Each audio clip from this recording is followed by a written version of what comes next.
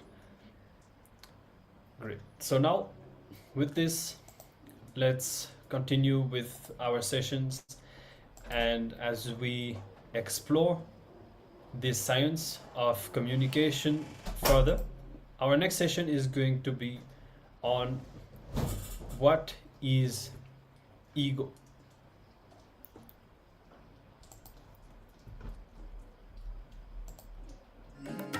Om Nityananda Paramashivoham. Om Nityananda Paramashivoham. Om Nityananda.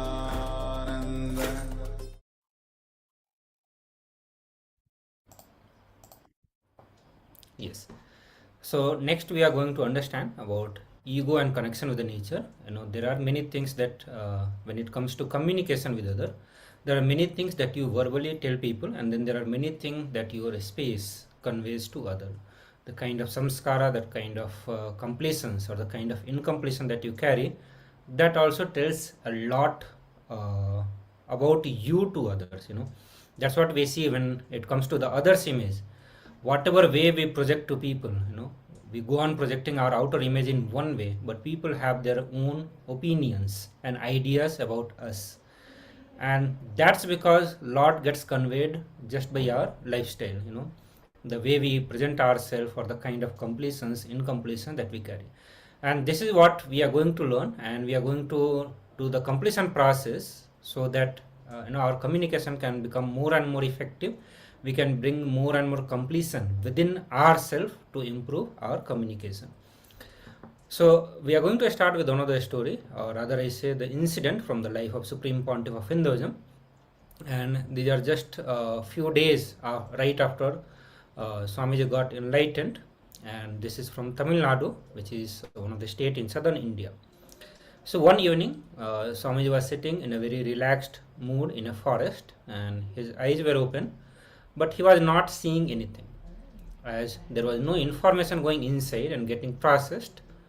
And at the same time, there was a huge snake lying about 3 feet in front of him. So because the eyes were not processing any information, there was no fear inside. He was sitting, and the snake was also so relaxed and comfortable. Then slowly the Supreme Pontiff of Hinduism, Swamiji, mind came down to the normal plane, and he had a thought, that there is a snake. The moment he had, the next thought came that I should move away from this snake.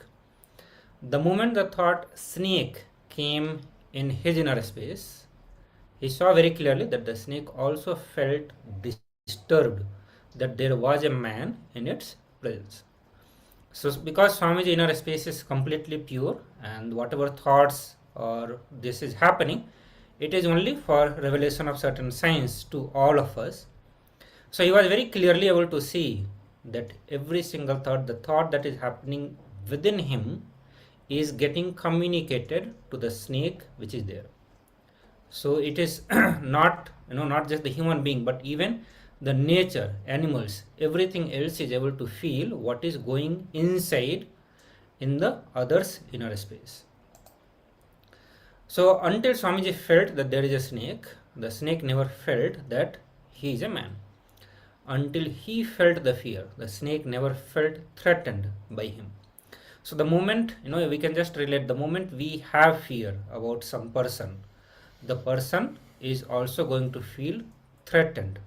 So the kind of thoughts that we will be entertaining, the ideas we will have about others, the idea we will have about the life, that is going to impact the person who will be in front of us. So getting back to the incident, neither did okay. So the moment Swamiji had the fear, the snake also got the fear, and he's saying that it was not that the physical distance between them reduced, just the thought snake came in him, and he was clearly able to feel that there was a disturbance, a restlessness in the snake's inner space also. So through this you should be able to understand that whenever we are doing the communication with others, it is not only the verbal communication that we do, and that is what we go on trusting, and we go on working on improving our communication skills, thinking that is going to improve our communication with others, in turns the relationship with others, which is not the case. What goes inside also goes on communicating to others' inner space directly. So the moment Swamiji had the thought that I should move, the snake also felt the same insecurity and the same threat. Immediately the snake started moving even before Swamiji started moving. So understand, when our ego becomes strong, our ability to connect with the nature is disturbed. So ego is the powerlessness that we carry in our identity. So we have inner image, outer image, life image, others image. So there is a powerlessness in all these four images, and then there is a gap between all these, which is also powerlessness. So when that powerlessness becomes more and more strong, our ability to connect with the nature gets disturbed. Understand, we have two different identities: the identity that we project to outer world and the identity that we believe to be us in the inner world. So identity that we believe to be us inside or within us is called mamakara, or this is also called the inner image, means how we introduce to ourselves and what all the idea that we carry about ourselves within us. And mostly when we are with ourselves, we do not generally tell our inner image to everyone else. Very rarely we tell to few people, or it always remains to us in our private space. So whenever you are in your private space, how you feel about you, what ideas you carry about you, that is your inner image. And it is always smaller than who you are, what you really are. You will carry or remember in this inner image. When it comes to inner image, you mostly remember all your failures, past mistakes, guilt, constantly trying to work on them. So this is what we continue to do. So it is filled with various powerlessness in our life, especially with all the failures that we had in the past, the mistakes that we did, and the guilt about all those things continue to haunt us, and that is what exactly we think as our inner image. Then second comes the outer image, the identity that we project to the outer world, and that is also known as ahankara in Sanskrit. So ahankara is like our visiting card. Whenever we meet somebody, we always give our introduction, that do you know who am I? Do you know who am I? And with this we always introduce people. I am this, I am that. All that is your outer image, and we have multiple different outer image depending upon the situations or the people we meet in our life. We always have a different outer image in front of our parents, with father, with mother, with our siblings, or in short I can say with our family. We have a different set of outer image when we are with the friends. We have a different set of outer image when we are in our office or in the workplace. So with the different people we have a different outer image, but all that put together is outer image, the idea that we go on projecting to others about ourselves. And this is always more than what we think about ourselves or what we are. It is always much more than what we are, because we think that we have to sell ourselves, and for whatever reason, we always feel that, unless I tell something more about me, unless I'm giving the right image, or what we think as the right image, we go on selling ourselves by telling something which is not there. And it becomes a basic need to do this, especially the societies where we have to market ourselves. So everywhere we have to continuously prove ourselves, we have to show ourselves, perform ourselves. And to do all these things, we choose one of the way to start projecting ourselves to something much more than what we are. And Swamiji said that the ahankara, the outer image, is based on superiority complex, and the inner image that we carry, it's based on the inferiority complex. Because it's also It's 11 says o'clock. that the outer image is based on fear, and inner image that we create or that we continue to carry is based on the greed. So the identity that we show to the outer world, it is always based on fear, and that is why it is always more than what is true about us. So we have so much of fear, and just to protect ourselves, we go on telling more, feeling that all these ideas, the identity that I'm projecting, in some way it will protect you as who you want to be. And the inner image that we carry, it is always based on the greed, and that's why we go on collecting more and more. Constantly we work on chiseling the identity that we believe, and we go on encouraging it.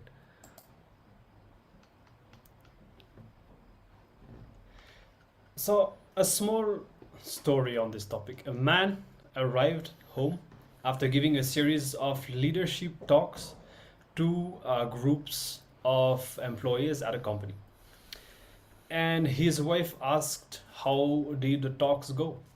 And the man replied, "Okay, I guess, but I'm not sure how many people understood what I said." And his wife asked, "Why do you feel that way?" And the man said, "Because I don't understand it myself." So you can understand from this story that the identity that we show to the outer world is not who we truly are. And more than that, the identity that we show to the outer world will always be based on fear. This is why it will always be more than what is true about you. You'll constantly try to keep it alive. And you can see in your life, whenever you are in contact with the society, either in circle of friends or in a professional domain, how continuously we have to sustain this identity that we have created. And many times we are trapped by it. We know that we are not expressing ourselves, expressing who we truly are, but we just cannot stop. We just cannot free ourselves from the person that we have shown ourselves to be. So this is the outer world identity. Now, the identity that you carry in the inner world is based on greed. That is why you always try to develop this identity inside you and chisel it, consistently try to refine it, improve it, because you always have this desire to feel more, feel better. Now, your life is nothing but the fight between these two, the conflict between the outer world identity, the ahankara, and the inner world identity, the mamakara. The conflict between these, the personality that you show to the outer world and the personality that you revealed in your inner world, is the what is called tension. The uneasy feeling between these two identities create the dis-ease, the stress. Okay, all stress, tension that we experience in life is never actually caused by the outer circumstances, but due to our own incapacity to cope with these situations because of our gap in identity. But let's say that we did not have, let's say that if we did not have this gap, but we were established in our true, powerful identity, we can handle even extreme situations without stress. There's no more stress or tension inside, but it will just be a situation, something that we have to handle. But there is a fundamental difference between both. Facing even intense situations, even that kind of tension actually helps us to grow. It makes us stronger. But on the other hand, with the gap in identity that we have, the stress that we go through, it just sucks our life away, and we are unable to be to perform at our peak. So now both the identities, the ahankara, the outer world identity, and the mamakara, the inner identity, are myths. Both are lies. It's not that in this struggle we always try to pick one, choose one over the other, but both are lies. You are something beyond these two identities. Now, if you spend your whole energy expanding the ahankara, the outer world identity, then you will be materialistic. This is the definition of being materialistic. People who work, on the other hand, on the mamakara, the inner world identity, on their inner personality, trying to create some identity to feel satisfied about. If you are like that, if you spend your life chiseling and developing your inner identity, your life will become moralistic and suppressing. So both are not authentic, and both are lies. Now, the basic truth is that you are much more than these two. When you unclutch from these two, you will suddenly realize that you are beyond these two. And when that happens, you will never be, these identities will never bind you again. So as we spoke in the case of the outer world identity, how we can become bound by it and just forced to continuously sustain this false identity that we show to others and not being able to be true to ourselves. Then the same thing also happens inside. We are also stuck with the belief that we have about ourselves, not being able to free ourselves from it. Yes. So now looking into another concept, low self-esteem, and it means that showing ourselves or imagining ourselves to be less than what we are. High self-esteem is imagining yourself to be much more than what you are. Understand, again, this is also based on the opinions of others. So whether it is a low self-esteem that we carry or the high self-esteem that we carry, both are based on the opinions of others. We judge ourselves based on our lifestyle rather than our very life itself. So we weigh ourselves by the cars, the real estate that we have purchased, not by the quality of consciousness that we have achieved. So our whole life, goes into this where we continue to chase or have certain desire in our life based on what others have or what others have defined as the lifestyle. Okay, rather than looking into our own life and seeing what really I wanted, what is the purpose of my life, and planning our life and achieving or working for our own desire. So the big problem is that we do not know how to remove the personality and go to the next personality. We do not know how to use personalities like codes and we are caught in one personality.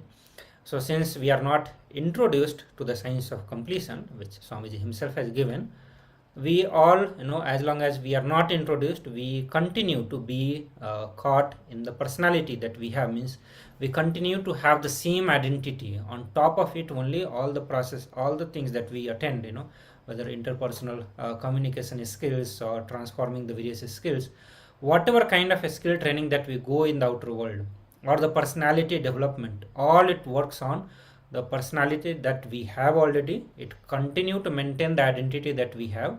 On top of it only we chisel it more and more, but our identity, inner image, outer image, nothing transforms at all. So using the wrong personality in the wrong place is what is called ego. Understand, if we are arrogant and violent, where we need to be polite and humble, it is being egoistic. And if we are polite and humble, where we need to be courageous, we are again egoistic. So we always think that if I am humble, how can I be egoistic? This idea comes, but Swami said that be very clear that ego standing on its head is also ego. It is called inferior ego. So we are going to be looking into inferior ego, and we are going to look into one of the example from the life of Ramana Maharshi, where he makes us understand that whether it's the inferior ego, where we think less about ourselves, or less of ourselves, and where you think more of ourselves, both are the ego. So one of the Ramana Maharshi disciple, he translated one of Ramana Maharshi book into another language, and in the translation inside the book, his name was also published as the translator. So when the disciple saw that book, he was shocked, as he did not wanted his name to be put along with his guru Ramana Maharshi. So he went to the concerned authorities and scolded them for this mistake. He then went and told Ramana Maharshi that Bhagwan, they should not have put my name. I don't feel that my name should be publicized, and I am not that kind of person, that I have been working for the name or whatever. So Bhagwan Ramana Maharshi says that ego that asks for the name to be there and the ego that asks name not to be there is one on the same, and relax from both. So be very clear that the inferior ego that is trying to show humbleness is also ego. With a superiority complex, with a violent, aggressive ego, at least society will teach us the ego is very visible. So this ego that where we project ourselves to be superior over others, that is something which will be clearly visible, and society will teach us the lesson, and it will break us also. But with the humble ego, we will escape from the society, and because of this, it becomes more dangerous. It is a cunning ego that can nicely save itself and will never be able to come out of this powerlessness, this ego. So there are two different types of ego that we are going to be looking into. One is active ego and another is passive ego. The active ego is easy to recognize, means you go on projecting, go on telling everyone up front, projecting as who you are, and people with active ego will behave in a high-handed fashion. They will claim self-importance openly. They will be arrogant, and this ego is actually easy for master to deal with, as you just need to bang on it. Few times you just need to bang on it and it will break.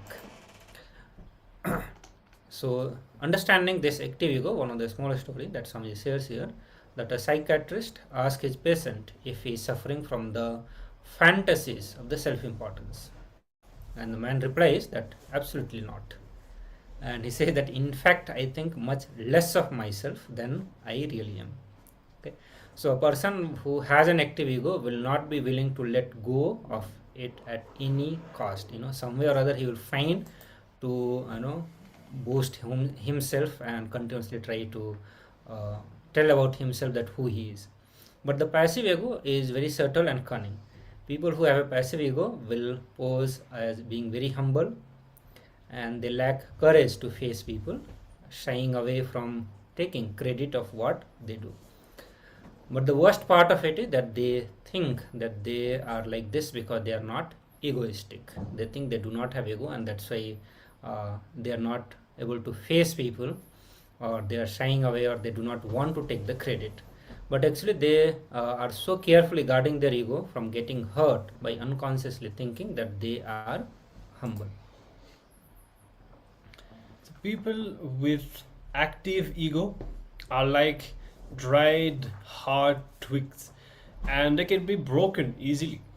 But people with passive ego are like fresh green twigs, and each time their ego is hit, they bend but don't break, because their ego is so well safeguarded that it becomes difficult to deal with.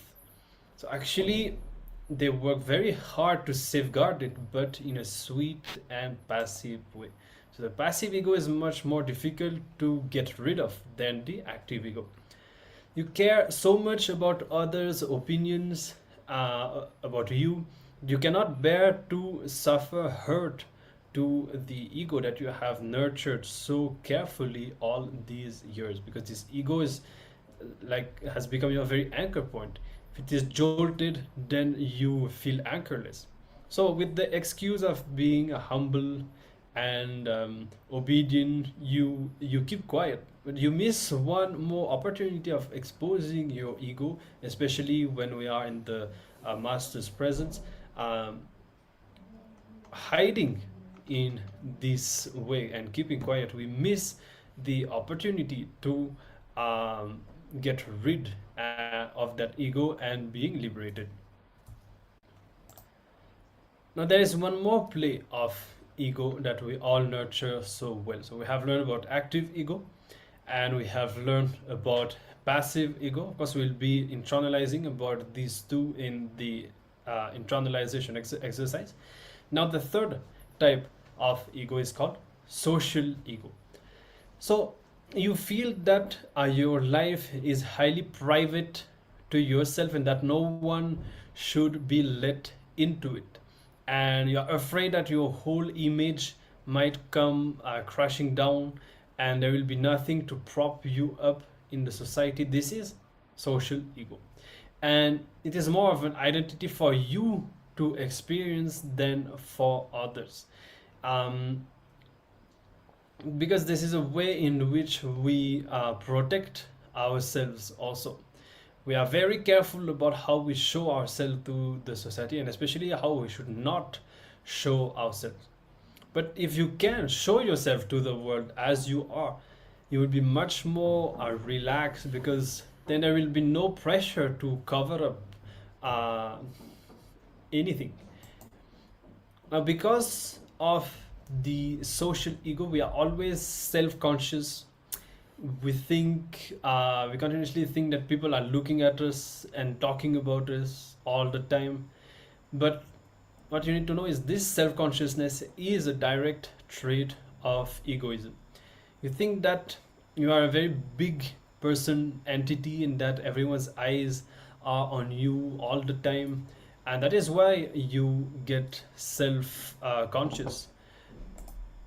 Now, when you become self-conscious, you are living and yet not living, because self-consciousness is a barrier to your beauty and grace. Consciously editing ourselves, continuously carefully choosing what aspect of ourselves we are going to show or suppress. Now, your beauty does not come forth freely with this kind of ego. In comparison, you can look at animals and nature, how they flow so beautifully and freely, because they are not self-conscious at all. They really don't care. They are simply happy being one with the existence. But the moment you start thinking that people are watching you, it means the ego has stepped in and you lose your natural self. Another way to compare and to understand what the social ego is to look at children. How children are not as self-conscious as adults. If you watch them play, you will see that they have so much beauty and innocence, even when in your case, even if when pictures are taken, you can see that you'll notice pictures taken without you being aware that the picture is being clicked are always much better than the picture where you are posing. Because the moment you are asked to pose, then again you become self-conscious, and that automatic editing mechanism, that social ego comes in, and your ego is afraid of what people might say and think about you. So you automatically remove so many dimensions of yourself to show only what you have decided is the approved image that the society will tolerate and accept. Now, the self-conscious ego is all the time calculating and weighing others' opinion. When you stop calculating, you start being innocent and open, you will be filled with wonder and freshness all the time. Life will never become dull and restrained for you. All right. So here, very dense session, we have learned 3 different types of ego with different nuances. We are going to be watching a video where Swamiji will be revealing a method that we can use to disconnect from the ego, and a method that you can directly apply, so that even we don't need to spend our whole life just doing completion with the ego. There's something that we can directly apply that will help us to disconnect the ego and express ourselves with sincerity and totality. So please come to a space of listening and let's listen. Let me tell you how I came with this sloka which we are chanting. Because quite a long time, maybe 1 year, I was searching who should I remember before starting the lecture, to whom I should feel grateful. Because how will you feel grateful to existence which is part of you? It's your presence is the gratitude. But something I have to put as an example for these guys to follow. See why I regularly, if I am in India, every day before starting my morning routine, whatever time I may come out of my quarters, the first thing I'll do is go to the banyan tree. First thing, everybody knows, if Swamiji comes out, he will come to banyan tree only. These fellows will be standing in a line to catch a glimpse. And I'll go to banyan tree only and come back. And sometime the meeting, these guys will ask, the ashram meeting, why are you going there, Swamiji, every day? I don't have to go there. I tell them, saying yes to somebody else means saying no to your ego. Anything which is started, saying no to your ego will always be successful. Anything which is started with saying yes to your ego will be always a failure. So now I have to set a trend for these guys to follow. If you say yes to a tree, yes to a stone, or even this door, from today you will say, I will remember this door before starting any work. Even that will be big successful. In Tamil Nadu there is a temple in which only door is worshipped. Madurai temple, Madurai Kalalagar temple, it's called Padanatambadi Karuppan. That only the door is worshipped. Even if you worship a door, it's okay. Anything other than you, if you say yes to it and start, it will be successful. Remember, whenever you start anything, whether eating, sleeping, or driving, any work, or attending some patient, or doing some work, other than you, remember something. It can be Shiva, Krishna, Rama, tree, a stone, or a door, or a cat, or a dog, anything other than you. Remember and say yes to it. Surrender to it. It will always be successful. Anything which is put other than you represents the cosmos, whole. Whenever you don't put anything other than you, you will be remembering you and starting. In my case, remembering me is equivalent to remembering the whole. But if I do that, I remembered me, let me start directly. These fellows also will do that. Same thing. If they remember them and start, what will happen? Just to teach that one truth. Put anything other than you in the front to begin with. Understand, this is the first lesson. This is the first lesson in spirituality. You can put anything.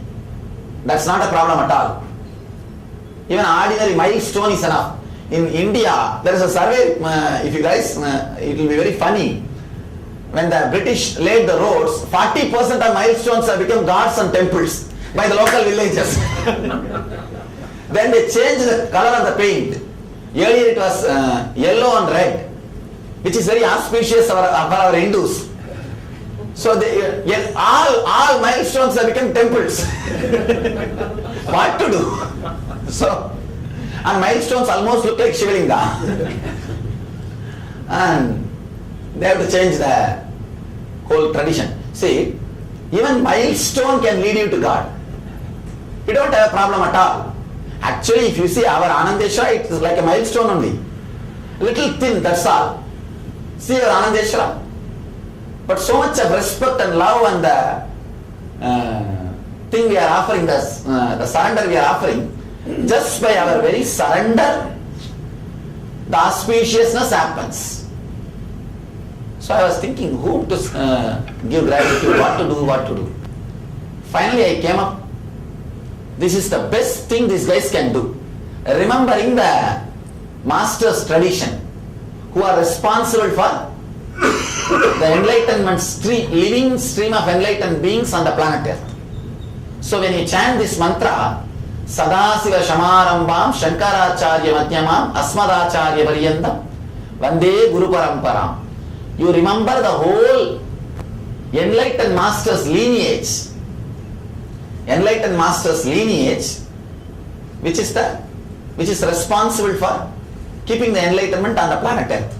See, Sadashiva is the first master who brought the science to planet Earth.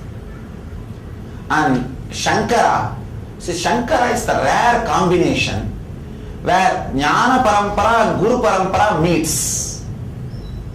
Usually the Jnana Parampara, who gives you enlightenment, will not be a Guru Parampara, means the organizational who initiates you.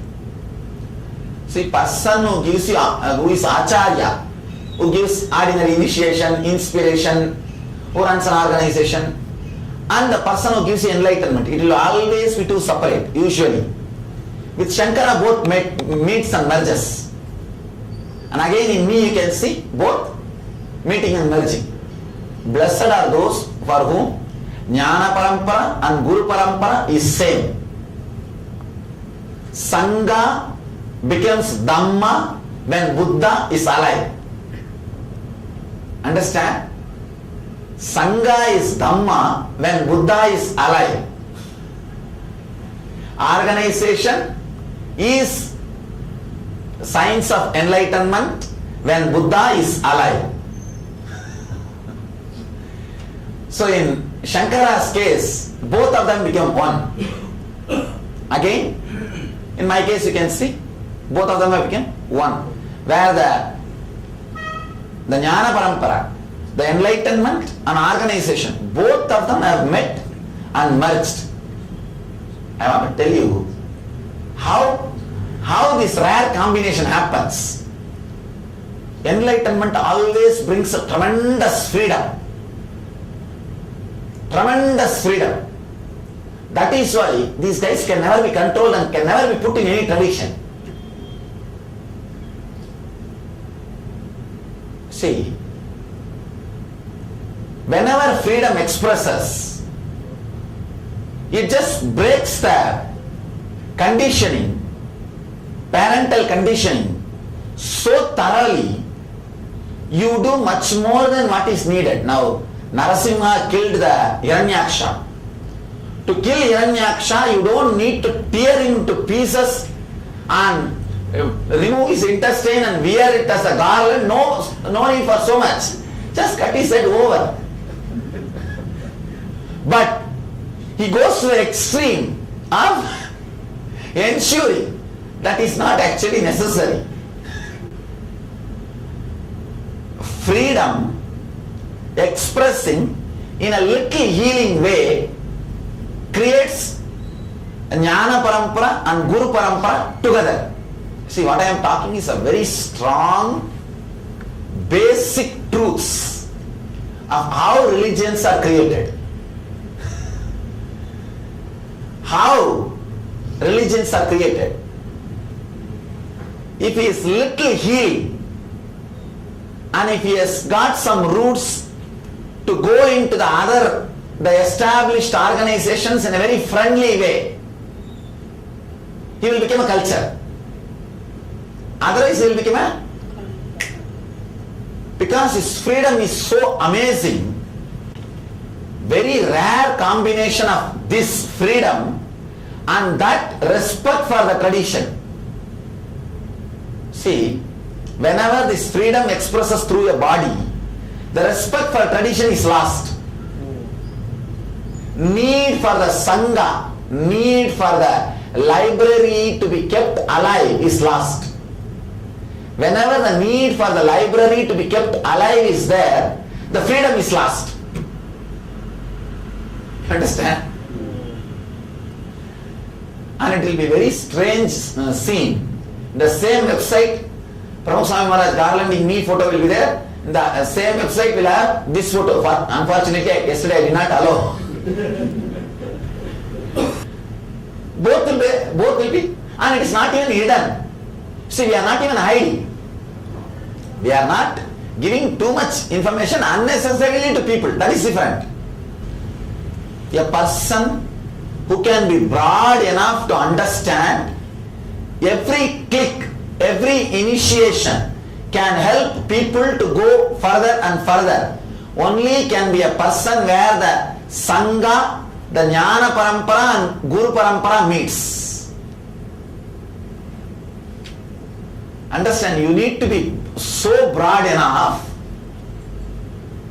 to Jnana Parampara and Guru Parampara to meet. Otherwise, the fight between this Jnana Parampara and Guru Parampara has weakened our whole tradition. The greatest calamity happened to our Vedic tradition. In the modern days, the fight between this Jnana Parampara and Guru Parampara. Just imagine, with Osho's intelligence, and his grandeur, his vision, his capacity, somehow, if he was little more accommodative to have the Jnana Parampara and Guru Parampara to meet, what would have been the support for the Guru Parampara? Tell me. Miracle. Huh? One of the greatest miracles would have happened. You would have been the Kalki of Vedic tradition. Somehow, see, I am nobody to judge, but what I am saying, we should be broad enough both to meet.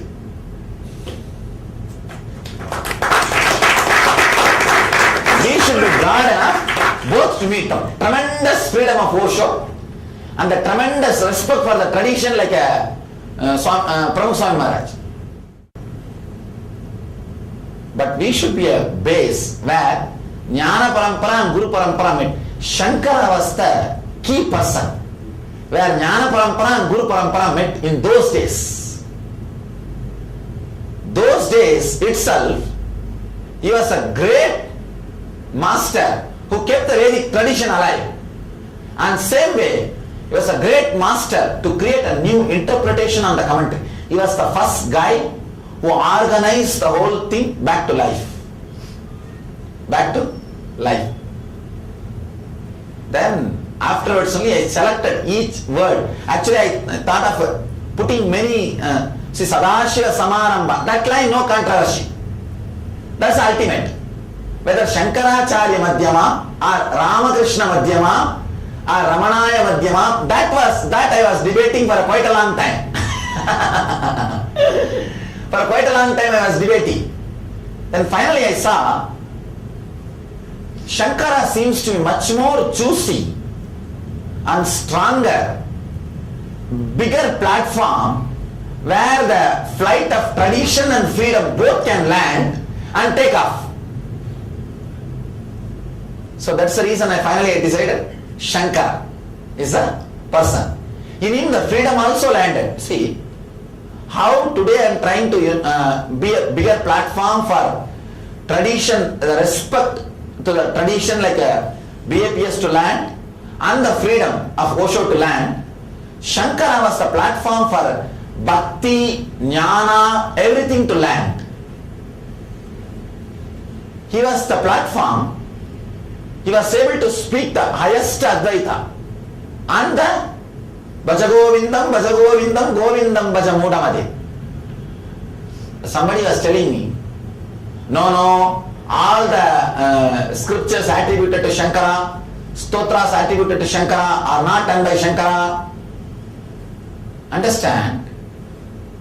First thing you should understand, he may not have done that directly, but let me give you one example.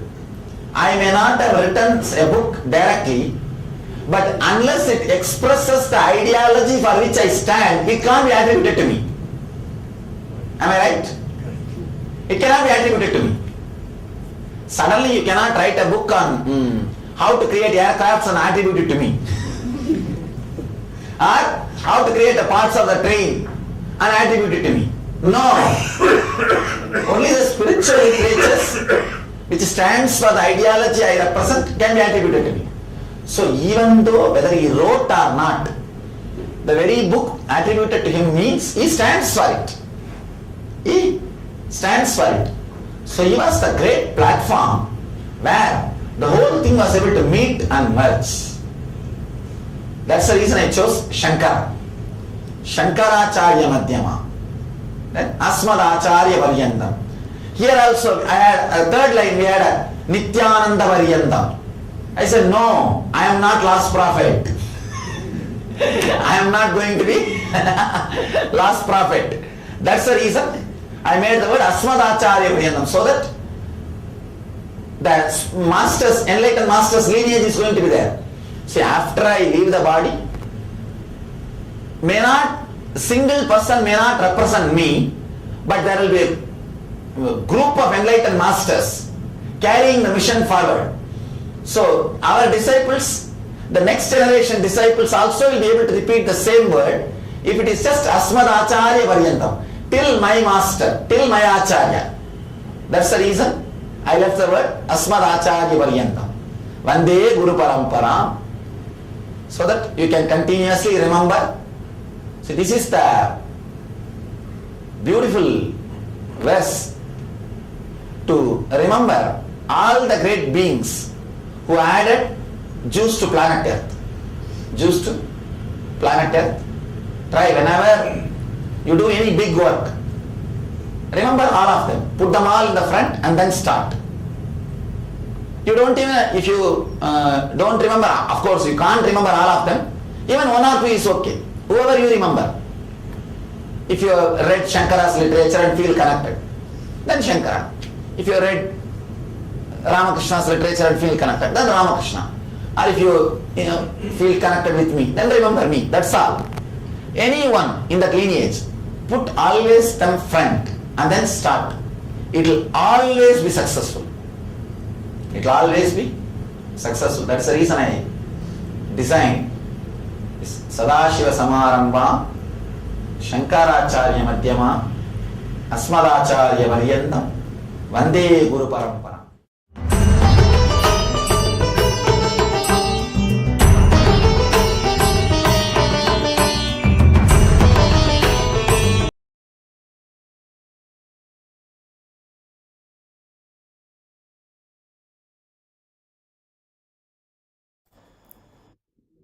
So here, a very powerful method that Swamiji has revealed to help us connect with something higher, not engaging into what we do from the level, from the space of our ego, which is going to unavoidably lead to the same thing that we know of.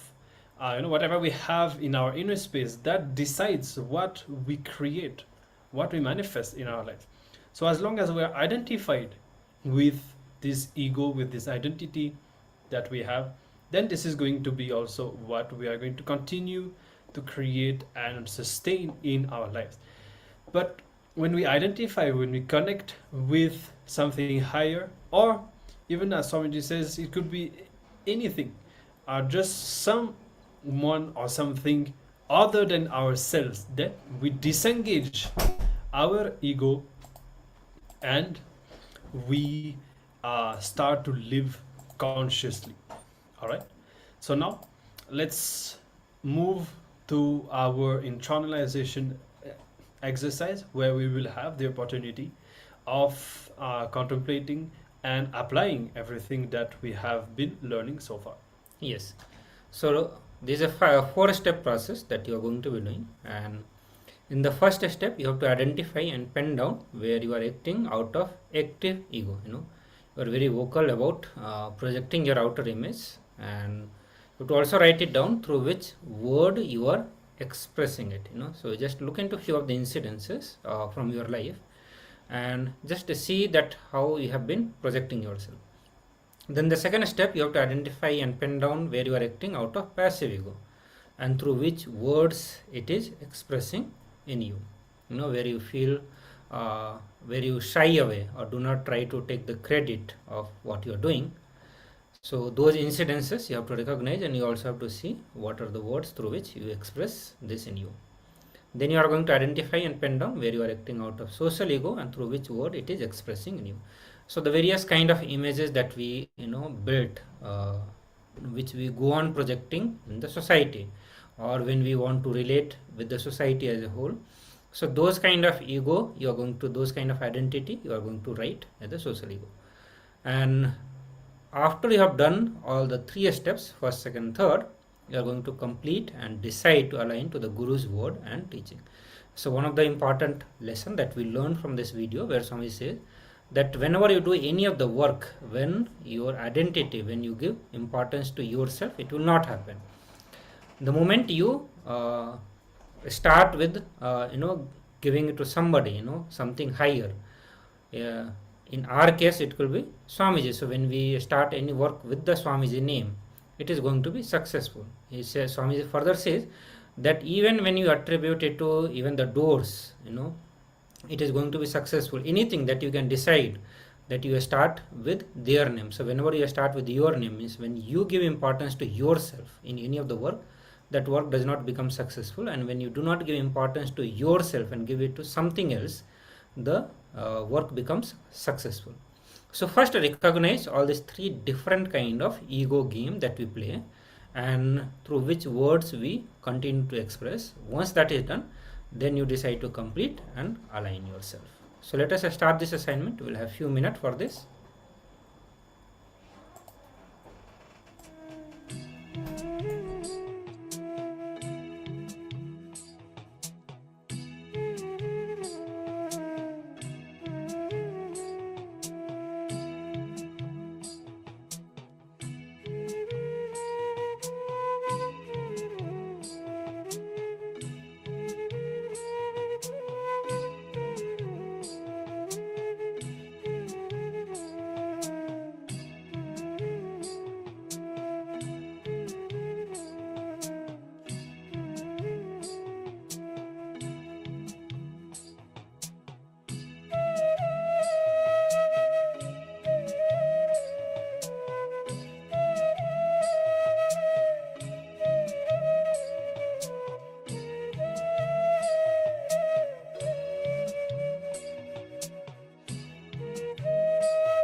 Yes. So we now come to the end of this internalization exercise. And if there is anything that you wish to share or any further questions that you have on anything related to this session, you can let us know. And otherwise, let's get ready to enter into our next session and another round of the power manifestation. As today we are playing with the Ashtamahashaktis. Our next power is going to be the power of Mahima, and we are going to be increasing our own height. So I invite all the participants, as we are going to start manifesting this power, please take a measurement of your height. So one way of doing that, of course, if you have somebody else around you who can do that for you, you can request them to take a measurement of your height right now. And if you do not have anyone with you, a way in which you can do that is by, for example, holding a book, something that is flat and preferably sturdy that you can hold over your head, and you can take a measurement on the wall, and using a pen you can take a measurement on the wall. And after this power manifestation is completed, we will be taking another measurement to verify whether we have been successful in increasing our height. All right. So if you have not yet done so, please take the measurement of your height, and once you are ready, please settle down, and let's get ready to enter into this round of power manifestation. Please sit straight with your head, neck and spine in a straight line. You can keep your eyes either open or closed, whatever feels comfortable for you. Bring your awareness to the third eye and remember Swamiji in your inner space, chanting the Mahavakya. Remember that all power manifestation always happens from the space of oneness. So the real goal is to intensify our experience of this space of oneness with Swamiji, make that experience more and more powerful. And as a side effect, when we experience this space powerfully, Swamiji manifests the power through us. So especially we have learned just recently about seriousness, sincerity. Don't be too much focused on the result. One of the keys of power manifestation is to continuously surrender, continuously drop whatever thought current, whatever goes on in your inner space. Just surrender and drop it in front of Swamiji, and center yourself again and again in the space of oneness, allowing Swamiji to manifest the power through you. All right, so let's get started now and increase our height. Om Nityananda Paramashivoham. Om Nityananda Paramashivoham. Om Nityananda Paramashivoham. Om Nityananda Paramashivoham. Om Nityananda Paramashivoham. Om Nityananda Paramashivoham. Om Nityananda Paramashivoham. Om Nityananda Paramashivoham. Om Nityananda Paramashivoham. Om Nityananda Paramashivoham. Om Nityananda